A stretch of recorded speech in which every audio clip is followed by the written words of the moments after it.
covered call ETFs. They're an ETF product that's been gaining in popularity in the last several years. They spit out high dividends in the order of 10, 20, even over 60% dividends in a given year, and they pay out either monthly or even up to weekly. The incentive to get that consistent recurring income has driven a lot of people to these products. But in today's video, I'm going to be breaking down why you aren't necessarily getting what you think you are and what a better alternative than covered call ETFs would be in your portfolio. So the first thing you have to understand is, what is a covered call ETF anyway?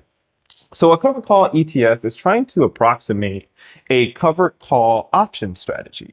So really wealthy people, they have thousands and thousands of stock in single companies. Imagine you worked at NVIDIA, you left, and you are sitting on 1 million shares of NVIDIA. You want to hold it. You see long-term growth in that company, but you want to generate some income off of those stock holdings. So what you would do is you would sell covered call options contracts. So you'd sell a covered call options contract. It would have some strike price, probably above the current price of the stock, either at the current price or above the current price. And you would do this every single month. You'd set this covered call options contract up. Someone would buy it. You would collect a premium from that options contract.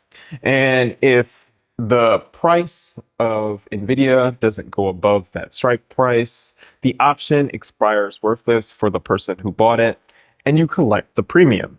So ideally, you keep setting these options contracts at a price just above what you think it will move to in a given time frame. You collect the premiums, you keep all your stock, and you just generate additional income on that stock holding.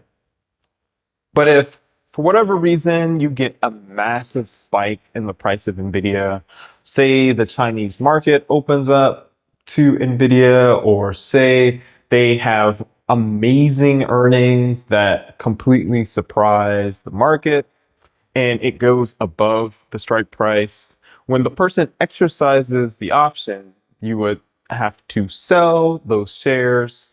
You would lock in any profit above where the current price is and that strike price. Anything beyond that goes to the person who bought the options contract. Now, this covered call strategy was kind of reserved for the wealthy because a single options contract was 100 shares of a company. 100 times a large stock price is thousands and thousands of dollars. And if you have multiple options contracts out there, it's very easy to get into the millions and millions of dollars that you need to have to do this strategy effectively. So for the longest time, regular people could not take advantage of a covered call option strategy. And these covered call ETFs were designed to allow regular people to take advantage of that covered call strategy to generate additional income. But there's some serious issues with how these covered call ETFs actually work. So these covered call ETFs, some of them on paper actually buy the underlying stock or index and do that traditional covered call strategy, but most of them do not. So what they do is called a synthetic. So they build a synthetic long exposure in an index or in a company. So they'll buy a long call at a strike price and they'll sell a put at the same strike price, which is a synthetic of a long position in the company. So that's their underlying stock. And then they will sell calls of that particular stock. And these Calls are not covered, they are naked because they don't actually own the underlying stock. And then for collateral for that particular ETF, a lot of them carry a ton of treasury bills or different bonds to collateralize all these different options trading activities.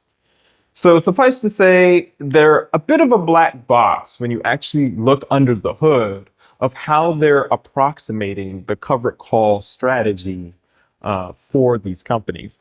And there's a few reasons they do it this way, where they don't have to actually buy the underlying stock, because as the ETF became more popular, they would have to acquire more and more shares, which would put upward price pressure on the stock itself, and it undermines their overall strategy for the ETF. So it kind of makes sense why they don't actually want to own it, but there is a lot of black box operations that are occurring inside these covered call ETFs, and it leads to them having significantly higher expense ratios than a regular ETF. Now, I talked about the returns a little bit earlier, how the high dividends is one of the factors that attracts people to these covered call ETFs. So a very popular one is JEPI. So that's a JP Morgan covered call ETF. The dividends from it on an annual basis. So last year it was 8.1%. But that doesn't tell you the whole story. You have to look at the dividend, and then you also have to look at the actual movement of the stock price. And then you have to add those two together to see what your total return should be. So it had an 8.1% dividend, and then last year it went up 1.7%. So that's a 9.8% total return from JEPI. Now, if you compare that to the S&P 500, the S&P 500 got 16%. So the dividend does not look as good as just buying the S&P 500. Another popular covered call ETF is QQQI. It's a NASDAQ 100 covered call ETF.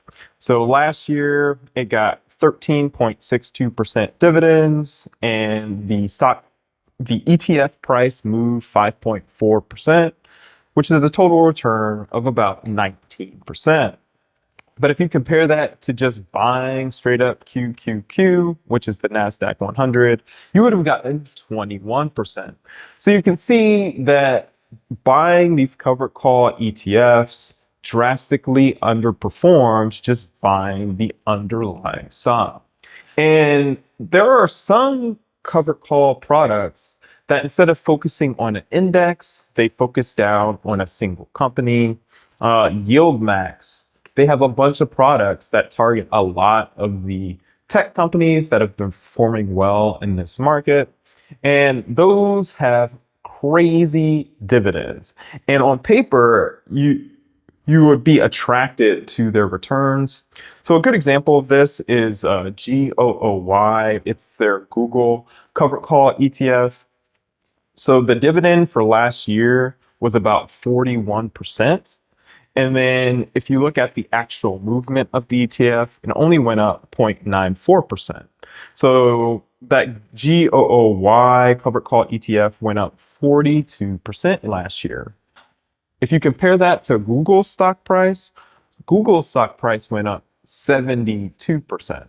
So you can see that these covered call ETF products actually underperform buying the underlying company if the underlying company has significant growth. And it's because these covered call ETFs are capping the upside that you can receive from the stock. So if the stock is on an absolute tear and its performance is phenomenal, it's always going to be better to own the underlying stock and have that long exposure to the stock than try and use a covered call ETF. If it's choppy and it's trading sideways, then it makes sense to have a covered call strategy that you can easily juice the returns on that company. But no one has a crystal ball. No one can predict the future. And more times than not, you're going to underperform the underlying benchmark by having this covered call ETF. The other thing that you have to consider with these covered call ETFs is tax efficiency. So one of the big benefits to owning stock or owning an ETF tracking index is that if you hold it for more than a year, it converts to long-term capital gains. And long-term capital gains tax rates are significantly different than the tax rates that you see on ordinary income. So all these tax rates are substantially better than the normal tax brackets for income. And because of how these ETFs pay out on a monthly or weekly schedule, you're going to be getting short-term gains, which will count at the regular income tax brackets. And even if you hold these ETFs, these covered call ETFs for over a year, they never truly become completely tax efficient. They do a 60-40 split of 60% being long term and 40% being short term. So you never obtain the true tax efficiency of holding a portfolio over a long period of time. And I get it. There's a cognitive bias where people think of these dividends as free money, but that's not how this works. So when a company pays out a dividend or these ETFs pay out a dividend at their ex-dividend date, the actual price of that ETF or stock will adjust down by the dividend payout. So it is a net neutral to the overall return to that holding. So if you get a 5% dividend, the stock price is going to adjust down by 5%. You should expect zero total return with that operation. So it's not free money, it's just a distribution from the value that is already in the stock or in the ETF.